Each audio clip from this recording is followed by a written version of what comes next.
A little late on this one, but there's a perfect reason. My blood had to stop boiling as it looks like these sailors and junior soldiers all had to collectively come together and go to the media and beg in order to actually get hot water and normal living conditions in a barracks, which also included no locks, mold, bugs, all these other things.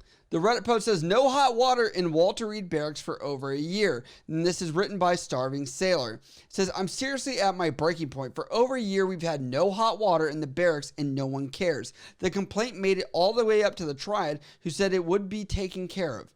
Never was, and now we have an entirely new triad.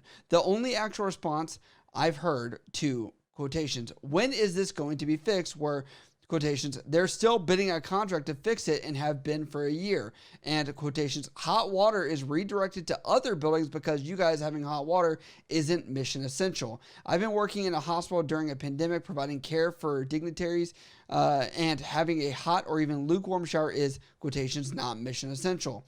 The work ticket book is filled with hundreds of no hot water complaints. It wasn't too difficult to deal with in the summer considering the pipes weren't cold and we had no AC. So the rooms were a solid 90 degrees at all times anyway. Now that it's winter again, the water's ice cold and it physically hurts to bathe myself. My toes are purple. When I get out of the water, I get brain freeze from having my head under the water for 20 seconds to scrub my hair. I understand the you're in the military, get over it mentality, but holy S, I don't think a warm shower is a whole lot to ask for at a shore command that calls itself the flagship of naval medicine. What can I do to get this fixed, or is my only other option marrying a stripper to get out of the barracks?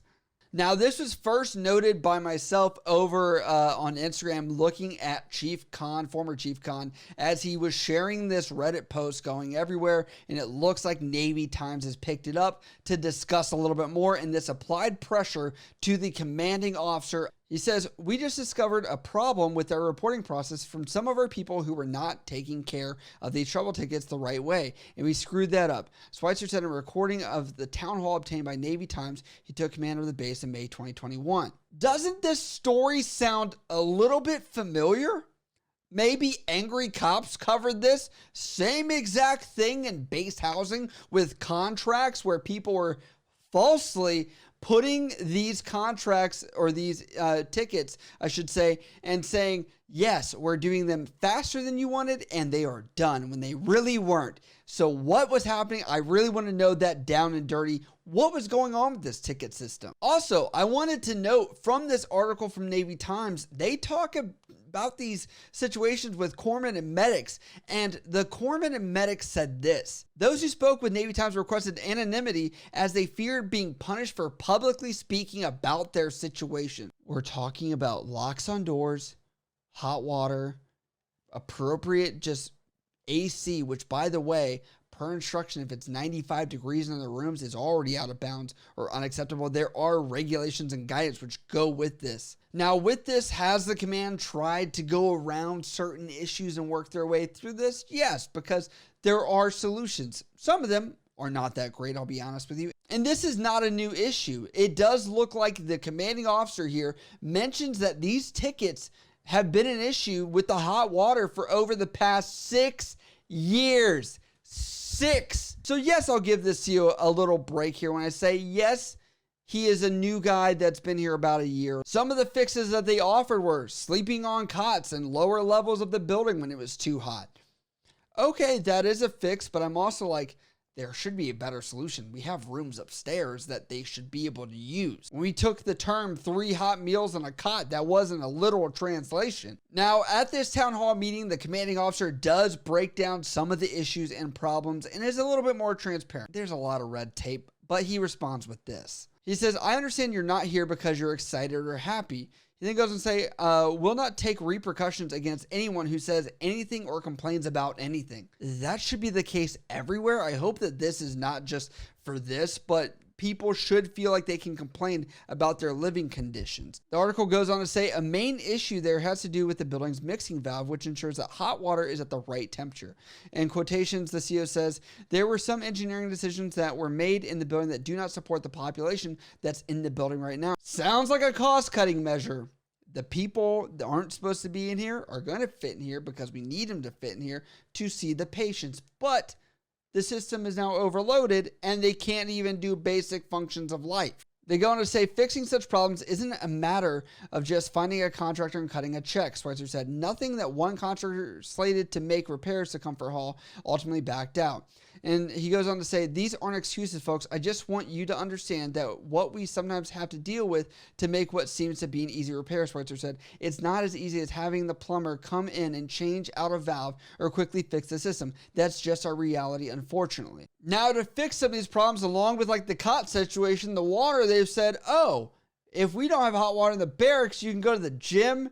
But then they confirmed they don't have hot water either. So are we running out of hot water at the primary hospital that the president goes to? I have reached out to several people that do work at this area on my Instagram as I opened up for questions about what the status was, and it looks like this commanding officer has now put several of these sailors and Army soldiers over in a lodge of some kind in order to get them out of the barracks where there is not hot water, locks, etc. So here's the deal.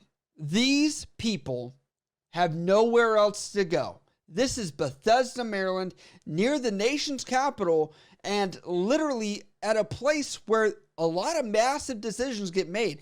If anything, you would think there'd be more of a spotlight on this. What happened on January of the 6th? I have to say that weird, but just in case YouTube triggers it. But what happened?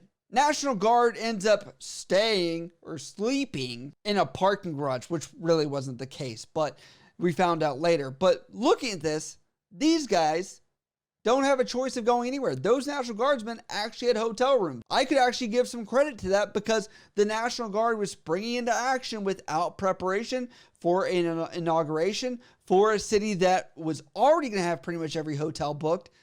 It was a logistical nightmare to understand they might have some issues. These people are working here every day and are only how many miles away from the Capitol, where this is where the best, the brightest are supposed to be? If that hospital didn't have hot water, guess what? It would be all over the news, and they know that.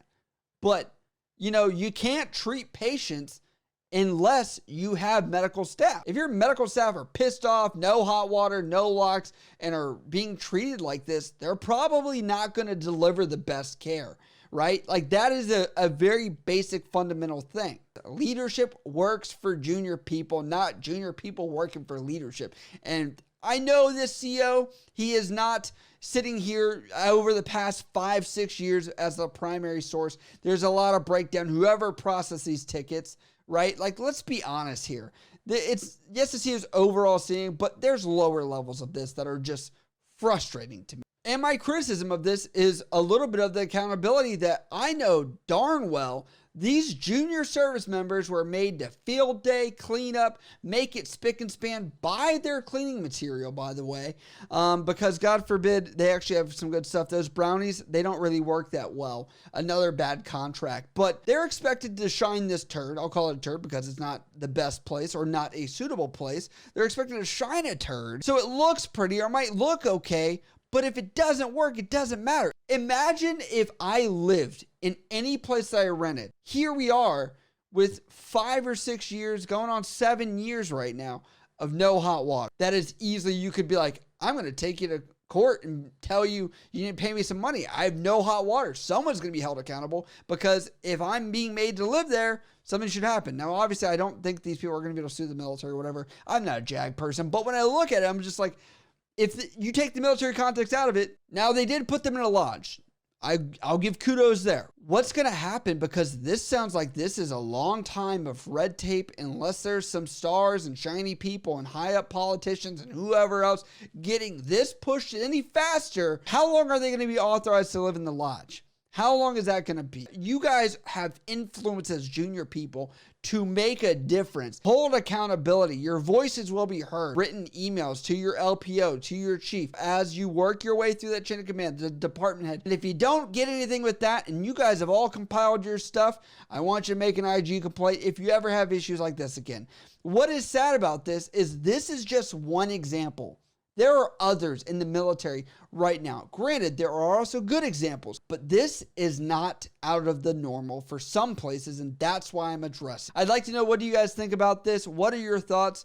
I'm going to just give my thing here of like, if you're a barracks manager or a person that does any of this, your pucker factor better go up, as I think there's going to be more stuff coming down, as a lot of bad press is coming out about this. So you better make sure that your stuff is inspection ready. You better make sure the hot water's there, the lights are on, the doors are locked, the freaking pets are not in there, including cockroaches. If you guys have questions about this or anything else, hit me up on Instagram, Snapchat, Twitter, TikTok, or down in the comments below. I love you guys. I'll see you next time.